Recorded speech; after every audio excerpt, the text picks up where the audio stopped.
So people know my background from yesterday's speech, that my real specialty is artificial intelligence and robotics and redefining what human beings will be in the future. And a lot of people find this scary. I don't want to be redefined. I don't like this idea, something that's beyond my control. The very sense of self is going to be altered. Well, you're actually under a lot of control systems, and you have been since birth. So I was talking a little bit about, mind control in particular, and something that I worked on that I'm not proud of, but it's called the voice of God weapon. So there are 4 different techniques and technologies that can pipe voices into an individual's head. And once you can do that, you can control them using neuro-linguistic programming techniques. You're rewiring their thought processes and brains. And so this gets into what's called offensive information warfare. And they used it, I believe, in the Gulf War to tell the enemy at that time, lay down your guns, this is Allah. And it worked pretty well, because hearing voices which have no direction or sound, you have to assume that it's some spiritual entity. So it works pretty well. And then, I don't know if I'm going to get into this, but there's something called hyper game theory. How do you, they want to see if they can manipulate people to do things that are irrational, but also walk them to their death. And so you can call it a eugenics program even. And they need to sample all cultures, language throughout the world to define their probability matrices of which tricks, techniques, deception works. That's just what's happening. Now we have, which are magnetically activated nanoparticles and sensors. So how do you control a brain? Most people don't believe that. Oh, you can't control me. I have my own free will. There's no way you can get to my soul. Well, sorry, that's not true. So these nanoparticles are activated under certain magnetic frequency and will alter the brain patterns and pathways. Recently, my school came out, Harvard came out with what you see here on the right slide is the magnified view of a needle that's injected into the brain and puts the scaffolding over the brain, and then it's read that way at a much finer resolution. So let's talk about a little bit about deciphering the audio and visual cortex. So researchers at the University of California, Berkeley have invented a brain decoder device that's able to work out what you're thinking based on neural activity inside of the brain. Now, they use mostly what's called functional MRIs. But you could use any of these technologies that I've talked about. If you're reading text in a newspaper or book, you hear a voice in your own head. Usually, most people are reading kind of aloud in their own head. Well, they can read that, decipher the words that you were thinking to yourself. So there's another one, University of LA, maybe Stanford University. They are decoding visual images. So they train the person under a functional MRI, that's the standard technique, to look at images, and then they record them, and then they ask the person to imagine the object. It can also just be imaginary. And the computer will decipher the brain code, and so you're looking at a hammer, you're looking at a saw, that's a house, that's a cat. So the technology in the civilian sector is coming along quite quickly. Somebody apparently from NASA leaked this as something they were working on. And telepathy, electronic two-way communications. Well, we have that now. And that's very scary if you've never experienced it. Making humanity think an alien invasion is about to occur at every major city. Well, we have holograms in the sky. I described that technology. And, you know, they talked about other things that might make this come about. But all I am saying is beware. Yeah, can you elaborate on hyper game theory and so-called walking people to their death? Okay.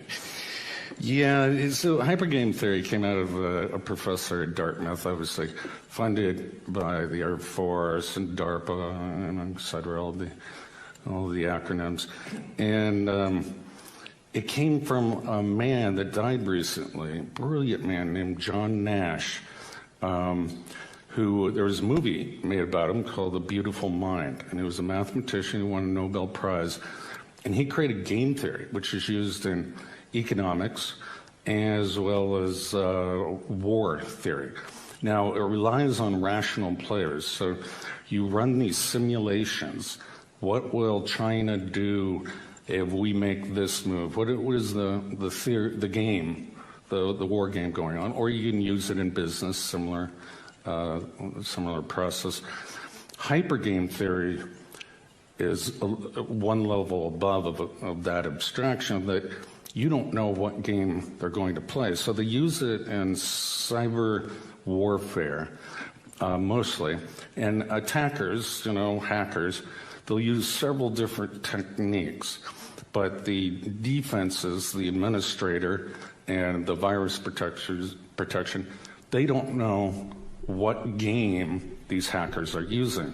So they create a probability matrix over the period of the time of sampling all the different kinds of hacks they get. Now you can apply this to other aspects of life. The way that I was using it is they're trying to, it was called mind hacking.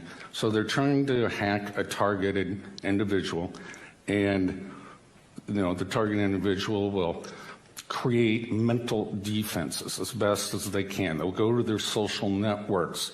What do? They try to disrupt the social network, so you have no family or friends. It's a back and forth game that they're trying to find out the maximum probability of death, and the example that you used, where you'll commit suicide or you'll harm somebody, become a Manchurian candidate or something like that. So it's huge database of probabilities across all the variations of mind. The human genome, I think we have, I'm going to get this wrong, so I'm not even going to say it, but a finite in the hundreds of thousands of different genes across our species. And we mapped them out in the Human Gene Project. Well, now it's the Human Mind Project, the Global Brain Project.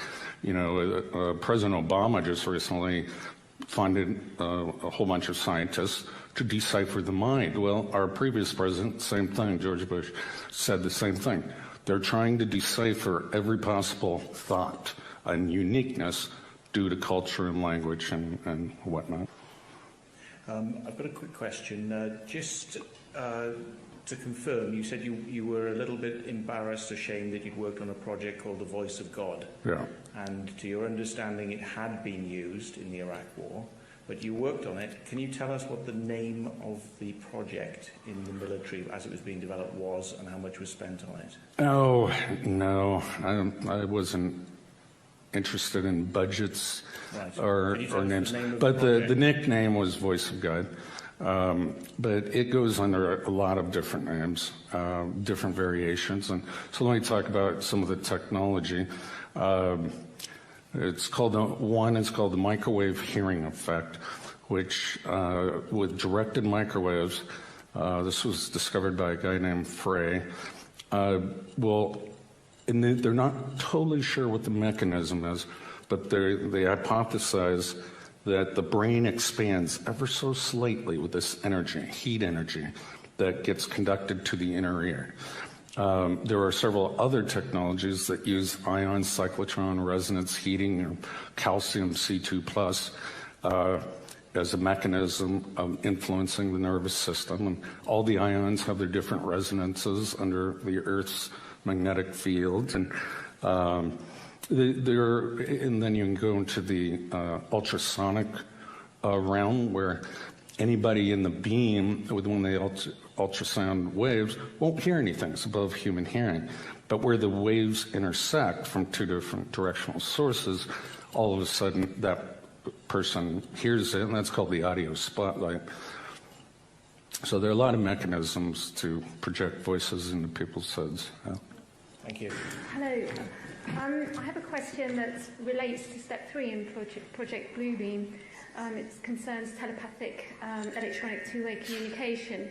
I wondered if it was possible for images to be directed into the thoughts and the minds, for a number of reasons, for myself and I've spoken to in fact, all 5 senses can be mildly overridden depending on the state.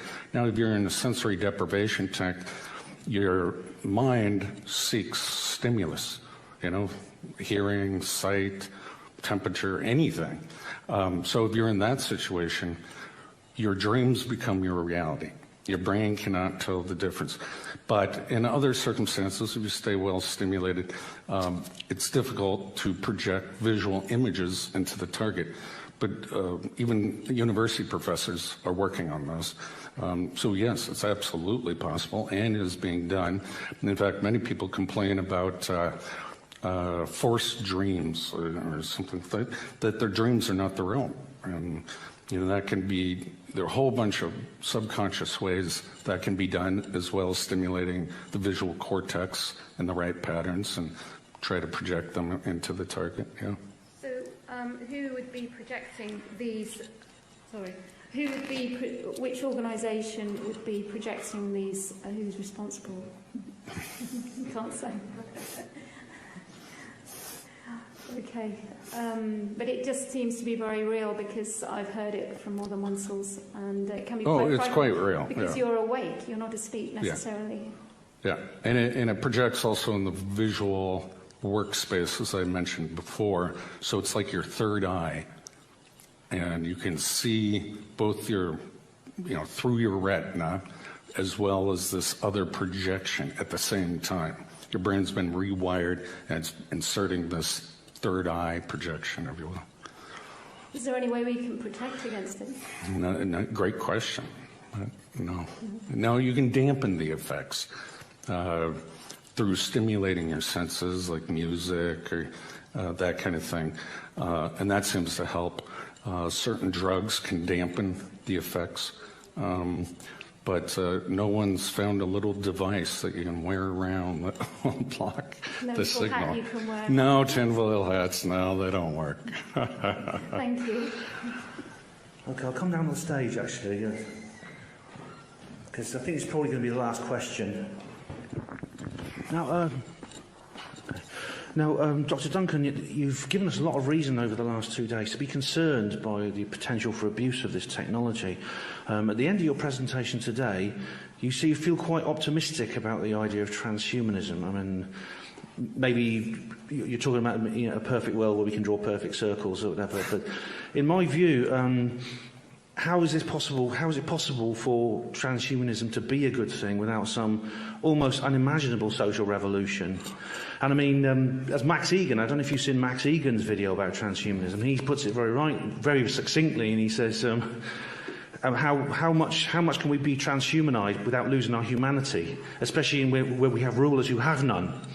That's an excellent point, and that's why I try to ask more questions than I answer. It has to be a social revolution. I mean, that's the only way it could be accepted by society. But this is so gradual within our generations that it will become more and more acceptable. So people walking around with Bluetooth, headsets, Well, now we accept that. They look like the Borg, and so slowly this will eventually be rolled in, and we won't give it another thought. When a child is born, we genetically engineer them, with blue eyes or whatever they. Some might argue, though, that Yeah, the technology we already have. I mean, the technology we already have is sort of cutting us off from each other. I mean, I'm guilty here myself. I apart from my family in my hometown and the men I live with, I know one person. But I have thousands of friends online, so maybe. Yeah. So is that just a redefinition of how to be social? What is a friend on Facebook? And how often you talk to them? You can't shake their hand, you can't hug them. I don't know. This is something society is going to have to deal with. This is a social revolution. It's occurring right now at a very rapid rate. I call it a cataclysmic evolutionary event in mankind. Yeah, it could. And also, since we do have a malevolent elite in this world, the potential